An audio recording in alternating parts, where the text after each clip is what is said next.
Olá, gente! Voltamos com mais um episódio do Diminuto. Hoje vamos falar sobre a gíria dentro da sala de aula. E para isso, vou pedir para Coelho dizer pra gente o que é gíria. Pode ser, Coelho? Claro, Aguiar. O Mini Aurélio, dicionário da língua portuguesa, define gíria como linguagem de malfeitores, malandros, etc. Por aí já podemos ver o preconceito canonizado. Mesmo que seja uma linguagem encontrada na fala de alunos, por exemplo, do Ensino Fundamental 2. Mas tem mais. O que o dicionário diz na segunda acepção? Linguagem que, nascida em certo grupo social, termina estendendo-se à linguagem familiar. Que tem um aprofundamento no conceito, tenta restringir linguisticamente, pois qualquer um que leia certo grupo social, depois do que já foi dito no item anterior, vai associar automaticamente a algo perigoso, nocivo, portanto, é para se manter distante. Isso nada mais é do que uma tentativa por parte dos defensores da gramática tradicional de instituir uma unidade da linguagem, algo que vem da nossa própria história brasileira mergulhada na desigualdade e que, sem dúvidas,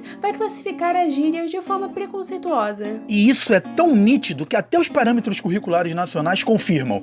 Tais propostas se restringiam aos setores médios da sociedade, sem se dar conta das consequências profundas que a incorporação dos filhos das camadas pobres implicava. Ou seja, todas as estratégias de ensino e aprendizagem eram direcionadas para as classes sociais que já tinham uma base familiar. Já falamos bastante sobre isso em nossa trilogia, principalmente no último episódio. E infelizmente, mesmo que a escola esteja mudando nesse sentido, ainda guarda muitos traços de uma educação retrógrada, ainda mais no ensino de língua portuguesa, exigindo que o aluno previamente tenha um conhecimento da dita língua padrão, desconsiderando, sobretudo, gírias que é um traço da sua identidade, da sua classe social. Sendo que a gíria é uma variação linguística usada pelo aluno, mas pelo professor também. Como o Bagno já disse, a gente não fala a norma padrão o tempo todo. Não só quem não teve acesso, mas quem teve também. O professor podia aproveitar a gíria, que é uma matéria-prima presente na fala do aluno, para demonstrar processos constitutivos e constituintes da linguagem, tornando o aluno mais participativo e, de quebra,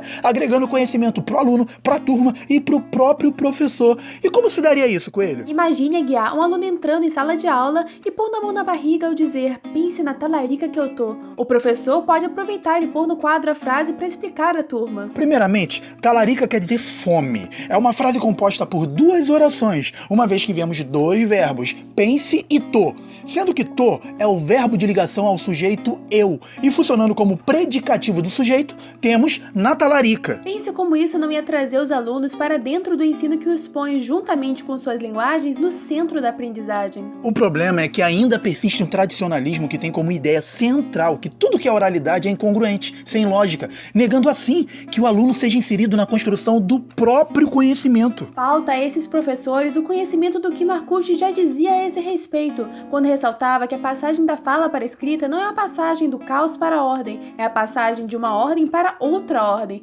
Podemos ver que o problema de fato está nos preconceitos sociais. Uma pena, porque só bastava inserir a gíria no ensino em sala de aula, até mesmo para produzir atividades atrativas entre os alunos, buscando inclusive trabalhar a variedade linguística deles, como por exemplo, sugerindo que escrevam textos espontâneos das próprias falas e em seguida transcreverem para o padrão, ou ainda, uns transcreverem os textos dos outros. Aí o que estaria sendo trabalhado se enquadra nas possibilidades de usos da linguagem conforme o conceituado pelos próprios PCN, que nos dizem que um dos aspectos de competência discursiva é o sujeito ser capaz de utilizar a língua de modo variado para produzir diferentes efeitos de sentido e adequar o texto a diferentes situações de interlocução oral e escrita. O professor e a escola devem acompanhar os avanços que ocorrem na sociedade e se moverem mediante ela, pois o professor e a escola jamais serão substituídos, tamanha a sua importância para uma sociedade pensante.